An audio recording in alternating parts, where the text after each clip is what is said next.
جی بسم اللہ الرحمن الرحیم۔ انا اعطیناک الکوثر فصلی لربک وانحر ان شانئک ھو الابتر۔ معزز وزراء کرام اور پریس کے نمائندگان، میں آپ کا شکر گزار ہوں کہ رات گئے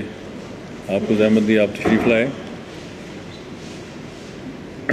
جیسا کہ آپ سب کو معلوم ہے کہ آزاد کشمیر میں عوامی ایکشن کمیٹیز نے اپنے مطالبات کے لیے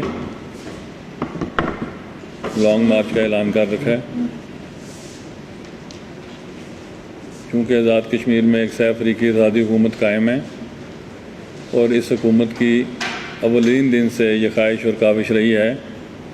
کہ شہریوں کے حقوق کو جس مؤثر حد تک یقینی بنایا جا سکے اسے بنایا جائے۔ اب اس کے لیے عوامی ایکشن کمیٹیز سے ایک مذاکراتی عمل شروع کیا گیا۔ شیلے جی اس مسلسل مذاکراتی عمل سے ایک نتیجہ خیز گفتگو کے نتیجے میں ایک ایگریمنٹ ہوا جس پر عمل درآمد کے لیے حکومت پوری طرح پابند بھی ہے اور حکومت کا اس میں مکمل عزم ہے کہ اس کی پاسداری کی جائے۔ آج اور کل اس احتجاج کے نتیجے میں انفارچونیٹلی ہمارا ایک بہادر صاحب انسپیکٹر جامِ شہادت نوش کر گیا۔ تقریباً 50 کے قریب ہمارے جوان زخمی ہوئے، لیکن جو کمال طورہ امتیاز ہے آزاد کشمیر پولیس کا اور حکومت آزاد کشمیر کا کہ چونکہ جو احتجاج کرنے والے تھے ان میں ماں سوائے چند شرپسند عناصر کے باقی آزاد کشمیر کے شہری تھے، تو یہ حکومت نے یقینی بنایا کہ کسی صورت بھی ایسی فورس کا استعمال نہ کیا جائے ماں سوائے ٹیئر گیس کے اور معمولی سے لاٹھی چارج کے جس سے کوئی انسانی زندگی خطرے میں پڑ سکے۔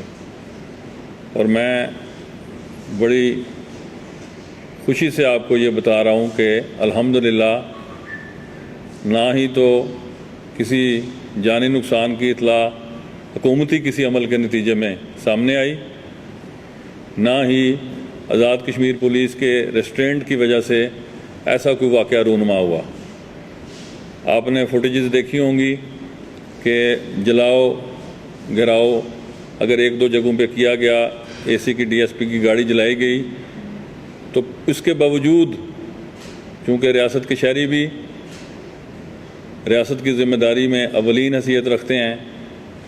پولیٹیکل گورنمنٹس نیگوشیشنز کے ذریعے بات چیت کے ذریعے معاملات کو حل کرتی ہیں، تو موجودہ حکومت نے بھی یہ یقینی بنایا کہ کسی طور پہ ایسا یوز آف فورس نہ کیا جائے کہ جس سے مظاہرین کی جانب سے یا عوامی ایکشن کمیٹی کے لوگوں کی جانب سے ان کا کوئی خدا نخواستہ نقصان ہو، اور الحمدللہ اس میں ہم کامیاب رہے ہیں۔ ہیونگ سیڈ دیٹ، میں یہ کہنا چاہوں گا کہ حکومت نے کبھی مذاکرات سے قدم پیچھے نہیں ہٹائے۔ آج بھی میں پوری فراخ دلی سے عوامی ایکشن کمیٹی کے جو نمائندے ہیں انہیں کھلے دل سے مذاکرات کی دعوت دیتا ہوں، اور میں یہاں یہ کہنا چاہوں گا کہ یہ فیصلہ تو موجودہ حکومت کا اور منتخب پارلیمنٹ کا ہے کہ اگر بجلی میں اور آٹے میں مزید ریلیف دینا مطلوب ہے تو حکومت اس کے لیے بھی تیار ہے۔ ہمارے عوامی نمائندوں کو اپنے ترقیاتی بجٹ کو قربان کرنا پڑے گا۔ اس سے پہلے دیکھا آپ نے کہ آزاد کشمیر حکومت نے تنخواہیں بڑھائیں، پنجاب میں بڑھیں، فیڈرل میں بڑھیں، تو 18 ارب کی خطیر رقم کا بوجھ ہمیں برداشت کرنا پڑا۔ وہ بھی آزاد کشمیر کا ترقیاتی بجٹ تھا، وہ کمپرومائز ہوا۔ اب بھی اگر آٹے کی مد میں مزید جو عوامی ایکشن کمیٹی حکومت سے مذاکرات کر کے کوئی عوامی ریلیف کے اوپر بات کرنا چاہتی ہے تو اس کے لیے بھی میں ان کو فوری دعوت دیتا ہوں کہ آئیں، تشریف لائیں، جس بھی سطح پر بات کرنا چاہیں۔ حکومت ان کے جو 2 مطالبے ہیں آٹے اور بجلی کے حوالے سے جو حکومت آزاد کشمیر کے مینڈیٹ میں ہیں، اس کے لیے حکومت آزاد کشمیر پوری طرح ان کو ایک دفعہ پھر دعوت دیتی ہے، اور جو مطالبات حکومت پاکستان سے ریلیٹڈ ہیں، ministry of water and power سے ریلیٹڈ ہیں، ان کے اوپر بھی مؤثر ترین حکومت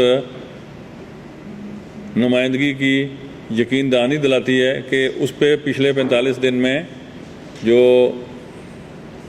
فیڈرل گورنمنٹ کے ساتھ منسٹریل سطح پر مذاکرات ہوئے تو تقریباً 90% معاملات جو ہیں وہ یکسو ہو چکے ہیں۔ ابھی ان کی فائنلائزیشن کا مرحلہ تھا تو یہ کال آ گئی، لیکن میں سمجھتا ہوں کہ آزاد کشمیر کی ضلع انتظامیہ نے، آزاد کشمیر کی پولیس نے انتہائی ضبط و تحمل کا مظاہرہ کیا، جس کی وجہ سے ابھی تک آپ نے دیکھا کہ چند شر پسند عناصر نے پروپیگنڈا کیا۔ اس پروپیگنڈا کے نتیجے میں ڈڈیال میں ایک واقعہ ہوا، وہ بچیوں کے حوالے سے جھوٹی پوسٹیں لگائیں گی سوشل میڈیا پہ کہ جی 2 بچیاں خدا نخواستہ وہ جام شہادت نوش کر گئی ہیں، جبکہ ایسی قطعاً کوئی بات نہیں تھی۔ وہ تھوڑا سا ٹیئر گیس سے ان کو مقامی طور پر وہ تھوڑا سا کفنگ ہوئی، اس کے بعد وہ گھر چلی گئیں۔ تو یہ جو سوشل میڈیا پہ اس طرح کے نیریٹو ہیں مختلف ڈی سیز کے استعفوں کے یا اس طرح کی، یہ فیک نیوز سے تو ہم کچھ حاصل نہیں کر پائیں گے۔ میں سمجھتا ہوں کہ ہم سب کو اجتماعی طور پر ذمہ داری کا مظاہرہ کرنا چاہیے۔ آزاد کشمیر کے جتنے بھی شہری ہیں ان سب سے میں یہ کہنا چاہوں گا کہ شہری بھی آپ کے، حکومت بھی آپ کی، اور اس حکومت سے آپ یہ قطعاً توقع نہ کریں کہ یہ حکومت کوئی غیر سیاسی فیصلہ کرے گی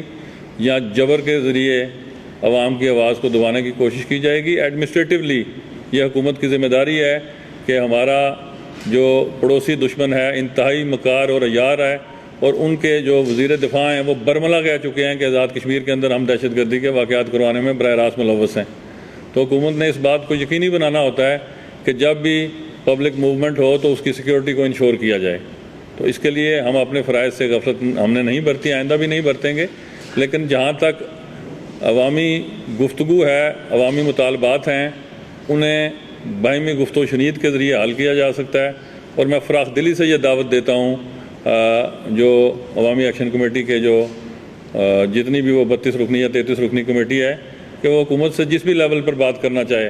حکومت بجلی کی حد تک اور آٹے کی حد تک جو جائز مناسب ریلیف ہے جو وہ چاہ رہے ہیں، اس ایگریمنٹ سے ہٹ کے بھی اگر وہ کوئی بات کرنا چاہ رہے ہیں تو حکومت کے بس میں جو ہے حکومت اپنی پارلیمانی پارٹی سے مشاورت کر لے گی۔ اگر ہمیں اپنے ترقیاتی بجٹ سے بھی کٹ لگانا پڑا تو ہم وہ کٹ لگا کے ان کو آٹے کی بعد میں مزید سبسڈی بھی دینے کے لیے تیار ہیں، لیکن اس کے لیے ہمیں باہم گفت و شنید کرنے کی ضرورت ہے۔ اور آخر میں یہ بات کہنا چاہوں گا کہ نہ ہمارے عزم میں کوئی کمی ہے، نہ ہمارے حوصلے میں کوئی کمی ہے، ہم پوری فراخ دلی سے معاملات کو باہمی اعتماد سازی کے ذریعے، گفت و شنید کے ذریعے حل کرنا چاہ رہے ہیں۔ بہت شکریہ۔